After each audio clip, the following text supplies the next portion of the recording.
What's up, nation? What's going on with y'all, man? Love to see you guys back at this thing. Midday report, or at the end of the day report, basically. So the Cowboys went out and made some moves, made some trade moves out here. They picked up Amari Cooper. They released Bryce Butler to make room for Amari Cooper. So this is the thing. What the ramification of going out there, grabbing a guy that's I guess, quote unquote, was not a good fit to the new system over there in Raiders land. Shout out to Raiders Nation for allowing us. I heard that the news for Amari Cooper was pretty much kind of like a counter move. The filthy Philadelphia Eagles were trying to go out there and grab him for a second round draft pick. And I think that they were going to eventually cave in and say, okay, we give you guys Amari Cooper for a second. And Jerry Jones and Stephen Jones said to themselves, we need an explosive guy. We need a guy that can really soften the box, get 8 and 7 man front out of that loop, and dedicate a safety over. So I don't think that team's going to really try to bracket cover Cole Beasley. And then the emergence of Michael Gallup.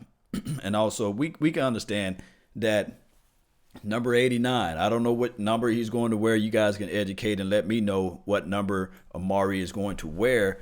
But those things right there, you still got to respect number 89 for what he can do. I understand that a lot of people are saying, wait a minute, he led the lead and dropped passes. It's no different. Maybe the Cowboys should have went out and just got Dez Bryant back. You would have saved a lot of money.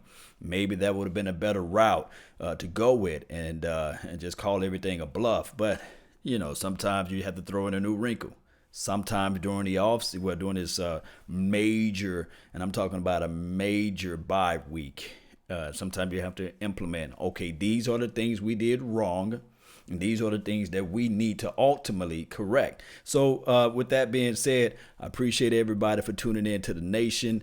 Let me give a shout out to those that's in the chat box, man. I really appreciate everything.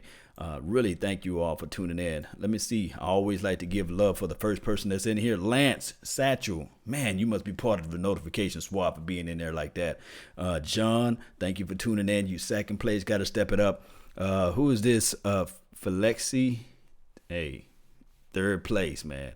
Third place, got to step it up. Darian Brooks, thank you for making a donation to help grow the nation. Damn, he dropped the ball a lot. Yes, he does.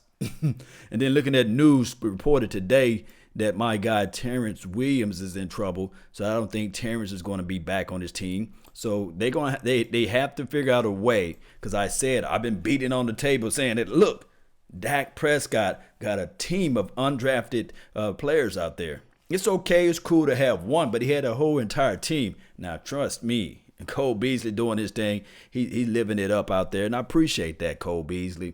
But now, it's taking away all of the excuses, right?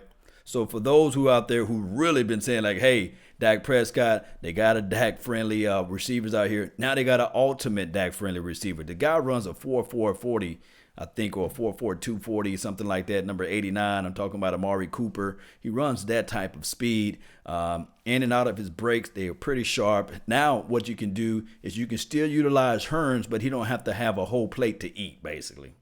You can do that now. And let me jump over here to the Facebook panel. I do not want to leave you all out. Don't forget to hit that like button, subscribe. Joshua Skinner, thank you for tuning in. Carrie T, my brother from another mother, thank you for tuning in. DQ Cox, man, what's good? Billy Lee, thank you for tuning in. Floyd Day, all day, even twice on Sunday. That's what I'm talking about. Jamal, yes, we live like 95. Jamal James, thank you for tuning in. Chris Patterson, yes, it is what it is. We got Amari now. So what can this do for this particular offense? We've been talking about the offense being stale, right? We've been talking about the offense need to kick things up. If this offense can play like they played like in the last parts of the fourth quarter, I'm talking about just being explosive, no huddle type of offense, then we can see some promise with this offense, guys. They going to have to do that. They may have to throw in during this off season or during this bye week, and keep on saying off.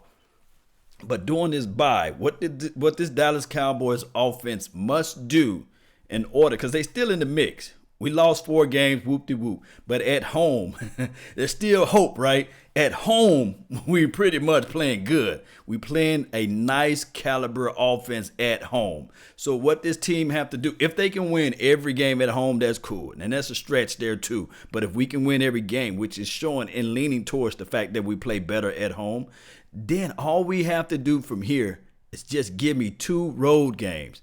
That's instead of 8-8, that's 9-7, and if you get another road game, that's 10-6. That's right. We right in this thing.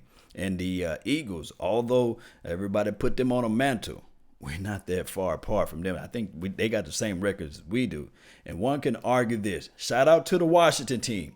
Shout out to the Washington team for beating us the other day. But still, we can really look at the Washington team and say to ourselves and say, hey, did they just dominate throughout the entire game, or was it more so that we shot ourselves in the foot? Y'all put that in the comment box.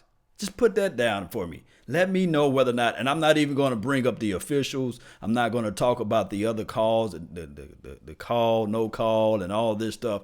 But let's just be real with it. Did they just dominate us whereas you can just look at it and say, well, wait a minute now.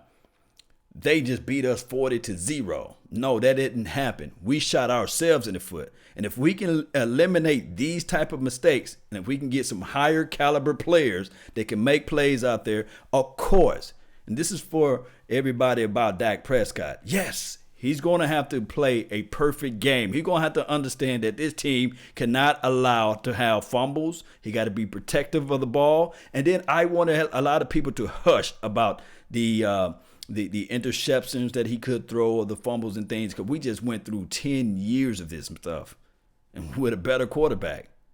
The same philosophy is still here. We do still have Jason Garrett. Can I remind you guys that we do have Jason Garrett as the head coach? So there's nothing changing. Even if we were to go out and draft a quarterback with the first draft pick next year, it'll still be more of the same. So what we're going to have to do is to rally behind this team. I understand that a lot of people right now don't like this team. They don't like the fact that Dak Prescott is the quarterback. They don't like the fact that Jason Garrett is the coach. I understand that. I feel your pain. I feel your frustration. But this has been going on for over 20 years. Nothing changing. But right now, in the moment, it's just something about positive thinking and something about standing behind your troops, being locked, loaded, and ready, and saying to yourself, hey, this is our team. This is our baby. It may not look pretty.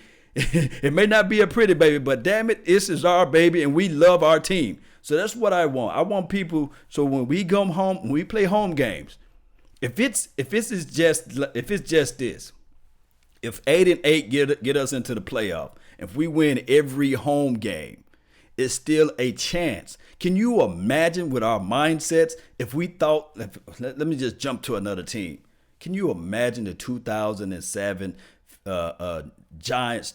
Thought like a portion of these fans that's in this chat box right now, that they said, oh man, the Patriots, they pretty much undefeated right now. They just kicking everybody's tail. And Dallas Cowboys are light years ahead of us. They got offense, they got weapons, they got T.O., they got 2 head monsters in the running back. They got a Tony Romo, this undrafted quarterback just slicing up everybody. How can we beat the Cowboys? That's how the Giants fans should have been thinking, right?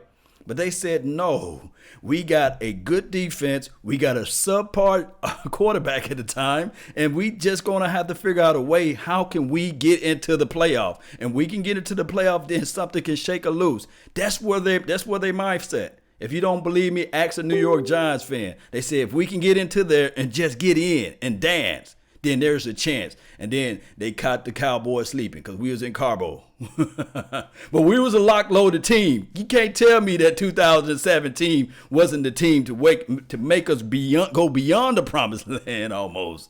But so I want everybody to have that same mindset, to just push things around and say, okay, if we can get to the dance. Now, of course, me giving you guys this speech and me giving you guys this talk track after a big loss, I know it's going to go over somebody's head, but a small movement like this can change a lot of things, guys.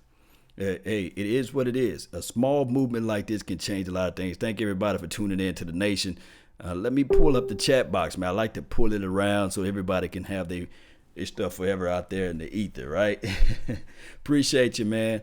Shout out to you. Josh Gordon would have been so good so far. Yes. Who is this right here? This is from Wolf. Yeah, I agree. I text my guy. I text Big Game James. I text Mark Holmes. We got a little chat box, a little chat groove that we talk back and forth to. I talk to my guy, Computer. I talk to a plethora of Cowboys aficionados and fans and things like that. These group sessions that we do with this YouTube world. And I said, you know what? We probably missed out on the opportunity to get a Josh Gordon.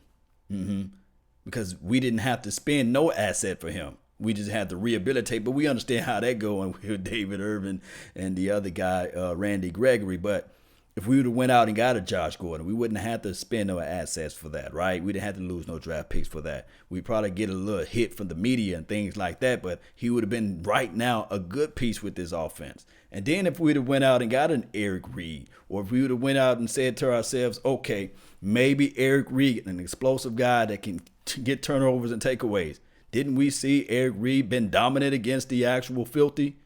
He was everywhere playing against that team. One can argue the fact that the quarterback Wentz had to see where's number 25 at out there on the play. It's about winning the football games. I understand politics comes into this thing, but at the end of the day, it's about winning the game. You don't hear people from North Carolina talking about, hey, we got that guy, we shouldn't have got him. No, we got that guy who's going to help us win games. So it goes back and forth with this. And it's just one of those things where it's now this is the car we drove with, and this is the car we're going to have to continue driving until the wheels roll off. And shout out to those who just understand those portions of this thing altogether. Shout out time. Let me give a quick shout out to everybody. TJ, thank you for tuning in. Mac Jones, thank you for tuning in. I like that name. Good cold name, bro. We got a lot of people up in here. Shout out to John S. Thank you for tuning in as well. Velasco, James Harden with the Butterfingers.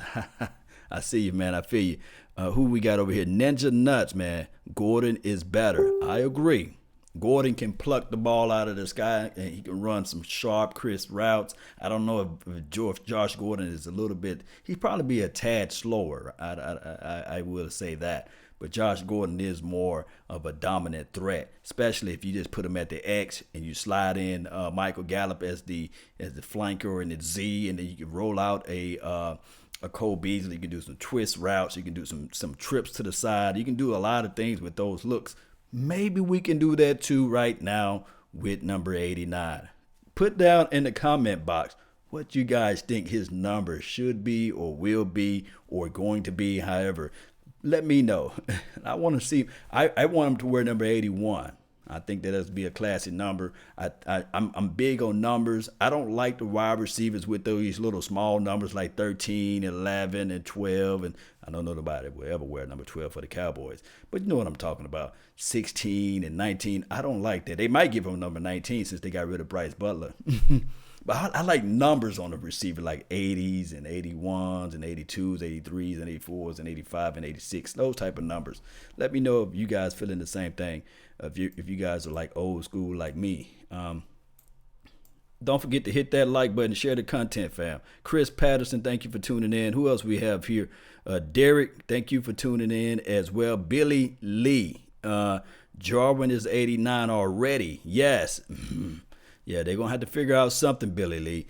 Jamal Anderson, we riding with the Cowboys till the wheels roll off. That's what I'm talking about, Jamal Anderson. I ain't talking about the dirty bird, Jamal Anderson. I'm talking about the real deal, Holyfield. Yes. Clay Patterson, yes. 89 is trash right now. It's a trashy number. I feel you. 89 used to look sweet with who used to wear number 89 for another team? I like Steve Smith, I guess senior now. When he wore number 89, that was a good number. My Cowboys family shooting for 81. I like that. It may be number 19 since they got rid of Bryce Butler. I'm thinking about that. I'm like, yeah, it might be number 19. It is what it is. Wolf, shout out to you. Boys are back. T-Will suck. Leave T-Will alone, man. He's going through a lot right now. But let me know, guys, how y'all feel about this trade and how you feel. What we gave up. We gave up a first-round draft pick, right? So with that being said, that put us where I already told everybody that in order to get like a supreme quarterback in the draft, you have to lose out. You have to be like 3 and 13, or you have to be 4 and 12. And I don't think that this team is around that area. I don't think so. I think we're going to win more games than that. So you can stretch off the Tuier guy. I'm murdering the guy's name from Alabama. You can stretch off the Hubert kid and whoever else that's out there in the draft, unless Jerry Jones pull a rabbit out of his hat and say, okay, I'm going to move up in the draft to get this quarterback. And then it's going to take at least 1 to maybe 2 years for that particular quarterback to develop. So, and then you still have the other deal. You still have Jason Garrett, right? You still have Scott Linehan. So one of those guys are still in the mix. So you still probably have the same issues. We were talking about clock management when Tony Romo was here, right? And it took Tony Romo a minute to say, okay, hold on. I'm going to change the plays every time they call the plays in. I'm going to take control of this ship. I'm going to steer this ship. Everything's going to go. When it goes down, it's going to go down because of me. I'm going to put this team on my back, and that's what he did, I guess, for the, 7 to 10 years that he played as a full-time and not being injured. I think he was injured majority of the time. And it's just one of those things that at least we got a quarterback now that's able to stand upright. And if we can put some more pieces around him, then just maybe, this thing can flip and turn all the way around. But this quarterback, my God, I'm talking about Dak Prescott. He is going to have to be a little bit more aggressive. And now, for those that's in the chat box who literally hate Dak Prescott, now you can have a real strong argument and say, okay, they got you the weapons.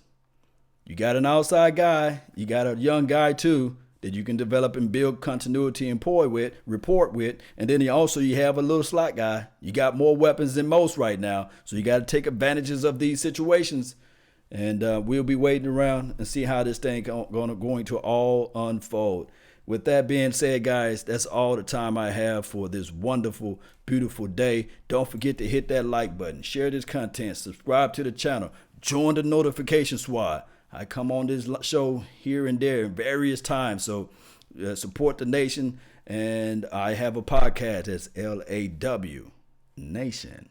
And we're going to get this thing going one way or another. I really appreciate all you guys. I love you all. You guys know I do, right? And let me give one more shout out to, let me see who else we have here. All right. We have Mac Cover. Thank you for tuning in. DQ Cox. Again, Kerry Teagle. Man, you always a pleasure, man, speaking to you on this Facebook panel. And let me jump over here to the YouTube before I rock and roll out of here. Guys, don't forget, guys. It is what it is. We're Silver and Blue Nation all day. We're going to get this thing going. Ray, shout out to you, Ray, and 5 stars. Thank you for tuning in. And Brian Nelson, let's go, Cowboys Nation. Don't forget, it is what it is. We're still in this race. It's not over with yet. It's not over with. Like I said before, a prize fighter still swings. He still throw them blows, even if he's losing. He's still shooting them hands over there to him. That's what he does out here, man. That's what he does out here, a prize fighter. Let's go. Let's get ready. Let's get crunk. Let's go. Let's get this thing going. Yeah.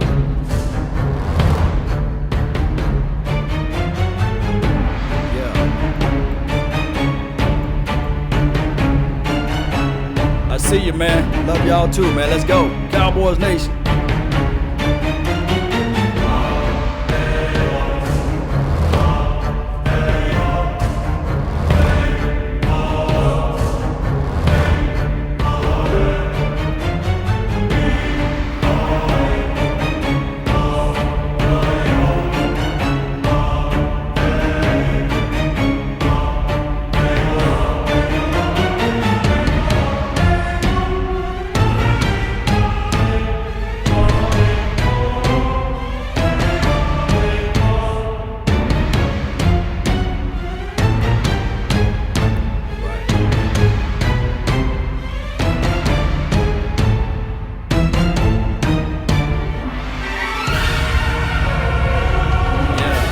See y'all, man. Hit that like button. Let's get this thing going, baby.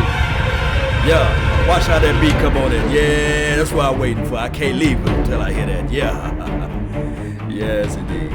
And remember, you're listening to Nothing But the Bass. Salute. I'm out.